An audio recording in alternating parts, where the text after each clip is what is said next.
dari ulama kita sudah disentuh, satu dari ulama kita sudah didolimi, maka besok ataupun lusa pasti ulama-ulama yang lain akan didolimi dan juga pasti akan disentuh oleh orang-orang dolim.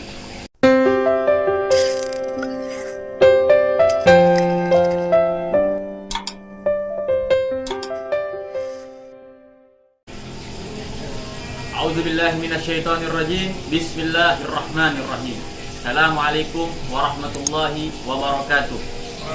Warahmatullahi ta'ala wabarakatuh. Alhamdulillah, alhamdulillahi dzil jalali wa syari'il harami wal halali.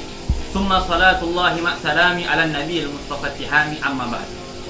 Kami selaku keluarga besar Habibana Bahar bin Ali bin Sumait dan juga selaku keluarga besar Pondok Tajul Alawiyin dan juga anak-anak majelis daripada majelis MPR, pada malam hari ini kami mengajukan keberatan terhadap pemerintah yang zalim, yang dimana tidak ada keadilan sama sekali di dalam penangkapan Habibana Bahar bin Ali bin Sumait. Yang pertama, beliau dijemput pada jam 1:30 atau setengah 2 malam. Keberatan yang pertama, polisi menjemput Habib Bahar dengan 25 mobil pribadi dan juga dengan 5 truk brimob bersenjata lengkap. Ini ada maksud apa? Apakah Habib Bahar seorang teroris? Apakah Habib Bahar seorang pembunuh? Apakah Habib Bahar membuat suatu kasus yang sangat besar sehingga pemerintah yang tidak ada keadilan sama sekali dalam diri mereka menjemput Habib Bahar sebagaimana menjemputnya seorang teroris? Itu yang pertama. Kemudian keberatan kami yang kedua, ketika Habibana Bahar dijemput, beliau minta izin agar ingin bertemu terakhir kalinya dengan istrinya dan juga dengan keluarganya.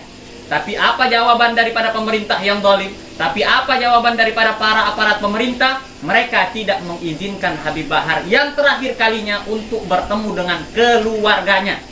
Itu yang kedua.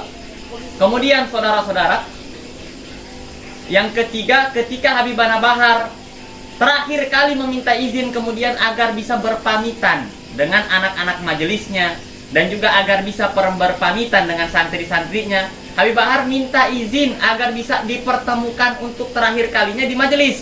Itu pun juga masih tidak diperbolehkan oleh aparat pemerintah yang zalim, yang tidak ada keadilan di dalam diri mereka. Kemudian keberatan kita yang kedua, kemudian keberatan kita yang ketiga adalah Habib Bahar dipindahkan di lapas Gunung Sindur. Padahal tempat awalnya beliau itu di lapas Pondok Rajab. Tapi kenapa kok dipindahkan di lapas Gunung Sindur? Di situ tempat para teroris, di situ tempat para narkoba. Kasus Habib Bahar apa? Apakah seberat itu sehingga Habib Bahar harus dipindahkan di lapas Gunung Sindur, tempat para teroris? Padahal jikalau kita melihat tempat awalnya beliau di Pondok Rajab, beliau harus dikembalikan di Pondok Rajab. Itu yang keempat. Kemudian yang kelima adalah ketika keluarga, istrinya dan juga uminya dan juga keluarga-keluarganya yang lain ketika ingin menjenguk Habib Bahar di Gunung Sindur juga dengan pengacaranya, justru tidak diperbolehkan untuk masuk. Padahal itu sudah hak bagi keluarganya Habib Bahar dan juga sudah hak bagi pengacara untuk bertemu langsung melihat kondisi dan situasinya Habib Bahar.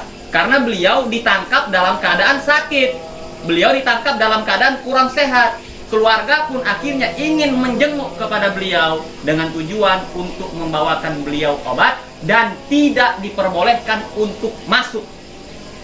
Kemudian banyaknya akhirnya orang-orang yang berdemo ketika itu baru diperbolehkan masuk jam 8 malam. Nah, ini ada apa? Padahal ini sudah haknya keluarga untuk masuk, malah tidak diperbolehkan untuk masuk. Nauzubillah min dzalik. Ini sudah jelas-jelas ketidakadilan yang ada di negaranya kita dan juga kezaliman terhadap para ulama. Itu keberatan kita yang keempat. Kemudian keberatan kita yang kelima adalah ketika para keluarganya dan pengacaranya sampai di Gunung Sindur bertemu dengan Habib Bahar, polisi menjanjikan agar diisolasi Habib Bahar selama 6 hari 6 malam di Gunung Sindur. Tapi apa jadinya? Belum 1 hari malah Habib Bahar sudah dipindahkan lagi di lapas Nusa Kambangan, di lapas Nusa Kambangan. Nah, padahal polisi seharusnya menepati janji mereka untuk mengisolasi Habib Bahar selama 6 hari 6 malam di Gunung Sindur. Tapi mereka pun mengingkari janji mereka. Itu keberatan, kita sangat-sangat keberatan. Kemudian kita juga keberatan karena ketika Habib Bahar dipindahkan di Nusa Kambangan, itu tidak ada kabar, berita, dan juga tidak ada kabar sama sekali, pemberitahuan kepada keluarganya sama sekali. Tiba-tiba dipindahkan saja tanpa ada pemberitahuan sama sekali. Kita sangat-sangat keberatan. Padahal sudah haknya bagi keluarga untuk mengetahui ketika Habib Bahar dipindahkan. Dan 3 kali pindahan ini pada waktu malam seakan-akan ini seperti perpindahan penculikannya orang-orang PKI. Karena PKI di waktu malam mereka ketika ingin menculik para jenderal-jenderal. Na'udzubillah min dzalik. Nah, juga saya serukan kepada seluruh umat Islam. Saya serukan kepada seluruh para habaib, kepada seluruh para ahlul bait. Jikalau satu dari ulama kita sudah disentuh, satu dari ulama kita sudah didolimi, maka besok ataupun lusa pasti ulama-ulama yang lain akan didolimi dan juga pasti akan disentuh oleh orang-orang dolim. Oleh karena itu kita buktikan keberanian kita.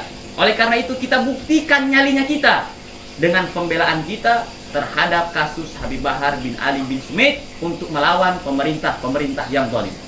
Sekarang kita mempunyai 3 pilihan. Pilihan yang pertama bagi seluruh rakyat adalah mati karena corona. Pilihan yang kedua adalah mati kelaparan di rumah. Dan pilihan yang ketiga adalah mati jihad fisabilillah.